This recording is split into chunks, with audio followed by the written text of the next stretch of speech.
My brother's daughter sent me a graduation registry, asking for a new car, a $10,000 vacation fund, and a luxury watch.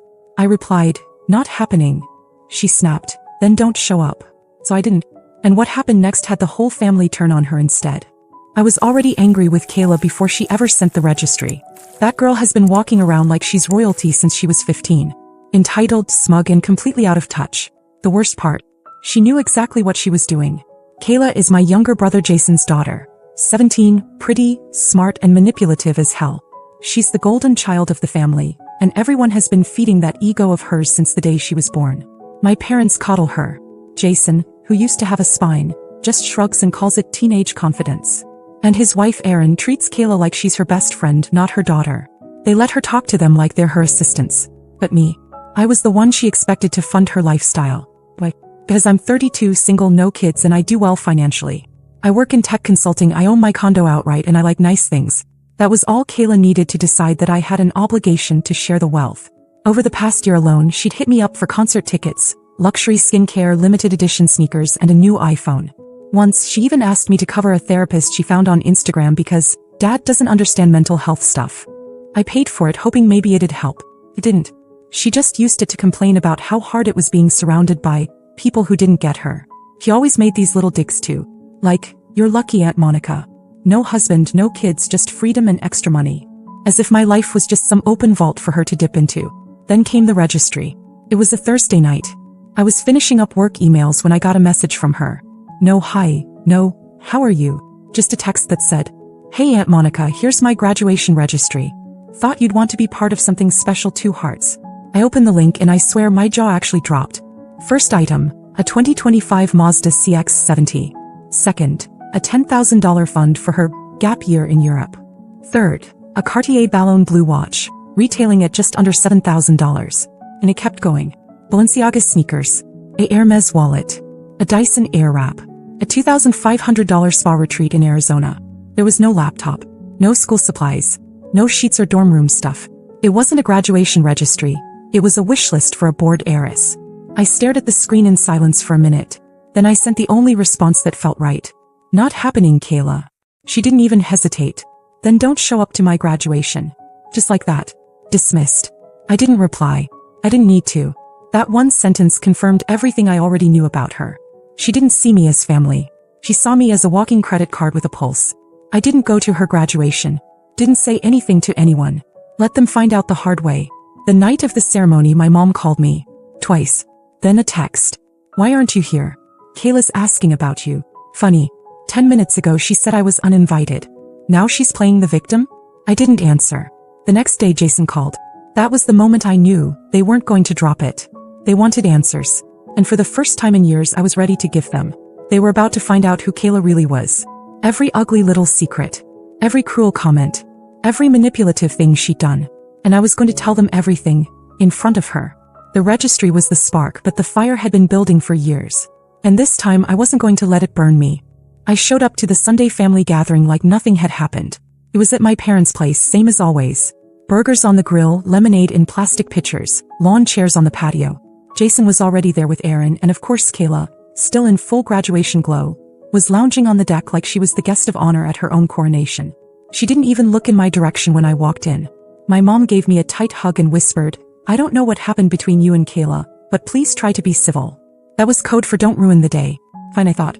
But I wasn't here to cause a scene. I was here to end one. We went through the usual motions. Small talk. My dad asked about work. Erin told a long, pointless story about Kayla getting her nails done before graduation. Kayla rolled her eyes at every adult in a 10-foot radius. Then she pulled out her phone and started showing off photos of her registry haul. The gifts she did receive. A Chanel wallet from Erin. A shopping spree at Neiman Marcus from Jason. A weekend in Palm Springs from some family friend I barely know. My name never came up. Until my mom asked, "So what did Monica get you?" Kayla didn't miss a beat. "Oh, she said she couldn't be bothered." I blinked. That was it. The moment. I set down my glass and said clearly enough for the whole table to hear, "No, I said I wasn't buying you a car, a $10,000 vacation and a luxury watch. Because you're 17. Not a celebrity." Everyone went quiet. Even Erin stopped mid-bite. Jason cleared his throat. "Okay, maybe we can talk about this later." But I was done waiting for later. I turned to my parents. Do you know she asked me to pay for therapy because she said you two are emotionally dead? That she complains about you constantly? I looked at Jason. That she told me you and Aaron are too small-minded to understand her dreams? Jason turned to Kayla. Is that true? Kayla scoffed. It's taken out of context. Is it also out of context that she asked me to pay off her friend's $600 credit card debt as a favor? Or that she said she doesn't respect a single adult in this family? Aaron jumped in. Monica, this isn't the time. No, it's exactly the time. I stood up.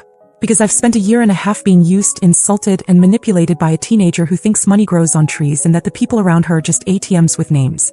And I'm done. Kayla's face went pale. Jason just stared at her and Aaron, for once, had nothing to say. Then my mom stood up. Not fast. Not loud. Just calm. She looked at Kayla and said, Is all of that true? Kayla didn't answer. She didn't need to. Her silence said everything. That's when the shift happened. My dad, who hadn't said a word all day, stood and told Kayla to hand over her phone. She refused. He took it anyway. Jason told her she'd lost access to the vacation fund. Aaron tried to argue, but he cut her off. She just humiliated our entire family. You think that deserves a reward? I didn't stick around long after that. The damage was done and it wasn't mine anymore. As I walked out, Kayla stared at me like I'd just wrecked her life. Maybe I had. Or maybe I just finally told the truth. Either way, for the first time in years, I didn't feel guilty. The next week was eerily quiet. No texts from Jason. No calls from Aaron. Nothing from Kayla, obviously. My mom sent a hope you're okay message, but that was it. I figured they were all licking their wounds and trying to regroup. I didn't care. I'd said what needed to be said and I wasn't going to apologize for telling the truth. Especially not to people who'd been tiptoeing around that girl for years. But by Friday afternoon, the silence broke. Jason called. I didn't answer. He texted, Can we talk? A lot's changed since Sunday. I called him back. His voice was calmer than I expected, but tired. He told me that after the cookout, Kayla went into full meltdown mode. Screaming, crying, locking herself in her room, accusing everyone of betraying her. She said I'd humiliated her in front of the entire family and made her look like a greedy brat. Jason admitted that for the first time he saw her without the filter, and it scared him. She'd been saying those things about them, about me, for months. Aaron had been defending her so blindly that she never saw how far gone Kayla had gotten. But the confrontation forced them to deal with the mess they'd created. She's grounded, Jason said. Indefinitely. No phone, no trips, no spending. She's starting summer school next week. Voluntarily. That part actually made me laugh. Voluntarily, my ass. Then he said something I didn't expect. I should have stepped in a long time ago. I let her treat you like you owed her something. I'm sorry. That hit harder than I thought it would. Not because I needed the apology, but because I finally realized how badly he'd let her manipulate not just me, but him. He wasn't a bad guy. He was just a weak parent. And for the first time he was trying not to be.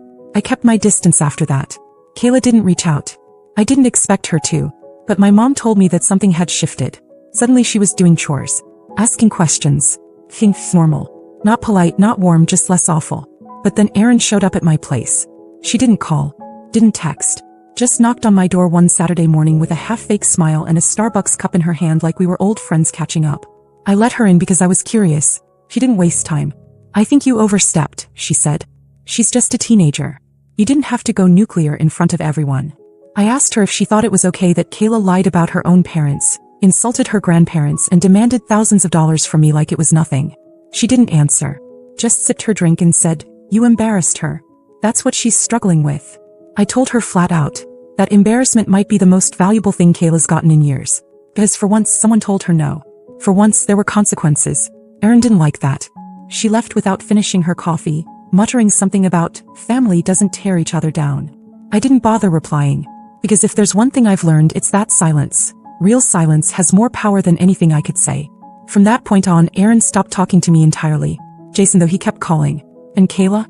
She still didn't speak to me. But something was coming. I could feel it. Not anger. Not revenge. Something else. Something I hadn't seen in her before. It was small, but it felt real. Respect. 3 quiet weeks passed after the blow-up at my parents' house. I kept my distance, and to my surprise they kept theirs. Jason checked in once or twice, mostly with short, polite calls about how he was working on things at home. Aaron stayed completely silent. Not a word since the passive-aggressive Starbucks drop-in. And Kayla? Not a peep. I assumed she was sulking, cut off from her usual luxuries, probably convincing herself she was the victim. I pictured her pacing her room, scheming up another way to guilt someone into paying for a $300 facial. The silence felt like a break. I didn't miss her. Or so I thought.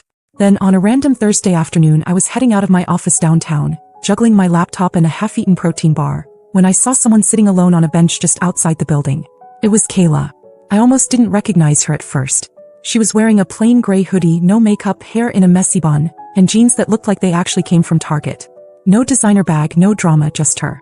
Looking small in a way I'd never seen before. She stood up when she saw me. I didn't say anything, just stared, waiting for the usual smugness, the rehearsed apology, the manipulation. Instead she asked, "Can we talk?" I don't know why I said yes.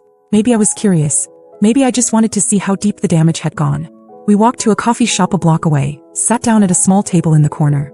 She didn't even order anything. She started talking before I could say a word. "I was awful to you. For a long time.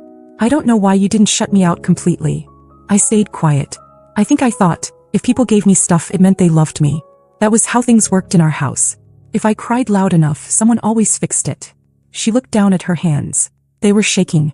"My dad's actually being a dad now. Took my phone. Took my card. He made me enroll in summer school. Mom barely talks to me. She's mad I embarrassed her." I didn't say much. I just listened. It was the first time she wasn't trying to defend herself or shift blame. There was something different in her voice, not just guilt but fatigue. Like she was finally feeling the weight of what she'd become. Then she said something I didn't expect. "You're the only one who ever told me no. You're the only one who made me think." That sentence landed harder than I expected. I didn't forgive her in that moment. I didn't offer a warm hug or some pep talk. I just nodded and said, "Okay." It wasn't a fresh start. It was a beginning. We left it at that. She thanked me sincerely and walked off down the block with her hands in her pockets. No dramatic ending. Just human. A few days later she texted me a photo. She was sitting at a table with a little boy helping him with math homework. She wrote, "He's terrible at fractions but really into dinosaurs. So now we count in raptors and triceratops." I didn't respond right away. I just stared at it. It wasn't much, but it wasn't fake. Then 2 weeks later something hit me harder than all of that combined. I got an email from my old university. Subject line, recommendation request, Kayla Mitchell. I opened it confused. She had listed me as a reference for a summer mentorship program. Voluntary, competitive, focused on behavioral science and leadership. Not fashion, not media, not social status. Attached to the application was her personal essay. I don't think she meant for me to see it, but somehow I did. It wasn't dramatic. It was raw. Honest. She wrote about accountability. About being spoiled. About how real love doesn't always come in the form of gifts, but sometimes in someone refusing to give them. She didn't name me, but she didn't have to. It was the first time in her life she'd taken responsibility without being cornered into it. But just as I started thinking maybe she'd actually turned a corner, I got a knock on my door. Erin. No warning, no text. Just standing on my porch like nothing had happened. And this time she wasn't carrying coffee. There she was. Erin on my porch again, but this time with no fake smile, no Starbucks, no disguise. Just standing there like she was entitled to my time, like I owed her something. I didn't even invite her in.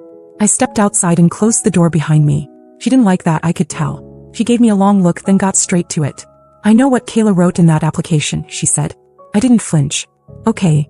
She made it sound like she raised herself, like we neglected her and you came in to save the day. "That's not what happened." I said nothing. She's rewriting everything to make herself sound like some reformed child prodigy who just needed one real adult in her life.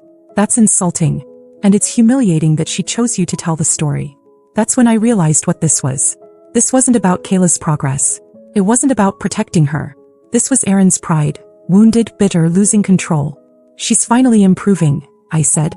"And if you're worried about how that makes you look, maybe take a second and ask yourself why she didn't come to you when things got bad." She stiffened. "You have no idea what it's like to raise a daughter in this world." "And yet," I said, "somehow your daughter came to me, not her own mother, to ask how to become a better person. That did it." Her face went cold. "You've always wanted to prove you were better than me. Just because you make more money, don't have kids, get to live your life however you want." I laughed. Couldn't help it. "You think this is about money?" Erin, your daughter was spiraling. You defended her until she had no one left. This isn't about who's better. It's about who's awake. She stepped closer. "Stay out of our family business. This isn't your child." "Right," I said. "She's yours. And you had 17 years to guide her."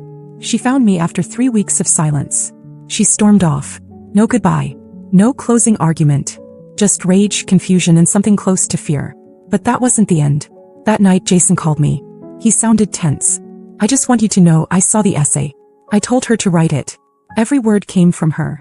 I told him Aaron had come by. He sighed like he'd been expecting it. She's not happy. But I told her, this isn't about us. It's about Kayla.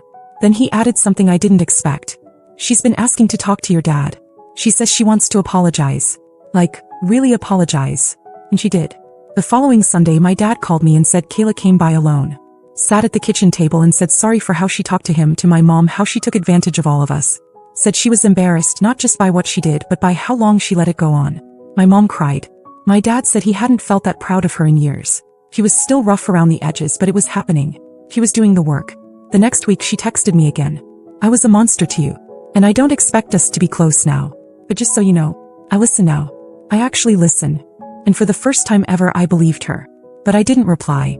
Because the truth was, this wasn't about us being close anymore. I'd done what needed to be done.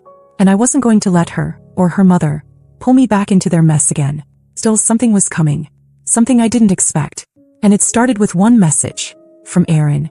It was early Monday morning when I got the message from Aaron. Kayla says she wants to move in with you. Says you're the only adult she trusts. I didn't reply right away.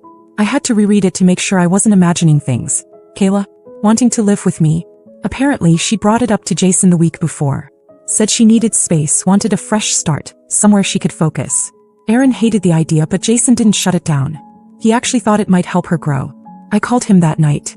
Are you serious? I asked. He was. He said, she's not running away. She's trying. That part stuck with me. Later I texted Kayla. Why do you want to come here? Her reply was simple. Because I don't want to be that person anymore. And I think I can change if I'm not surrounded by people who treat me like I can't. 1 week later she showed up at my door with a suitcase and a list of rules she'd written herself. No asking for money. No skipping responsibilities. No excuses. We weren't suddenly best friends. We kept it real, distant but respectful. He got a part-time job. Started cooking. Budgeting. Learning how to exist like a normal person. And gradually something shifted. She stopped being that spoiled, sharp-tongued version of herself. The change didn't come all at once, but it came. Slowly. Quietly. Genuinely. Aaron still won't speak to me. Jason visits sometimes. My parents, though, they've welcomed her back. Kayla doesn't call herself reformed. But she listens now. She works. She owns her mistakes. Me. I don't need her to be perfect. I just needed her to stop expecting me to carry her. Now, she walks on her own.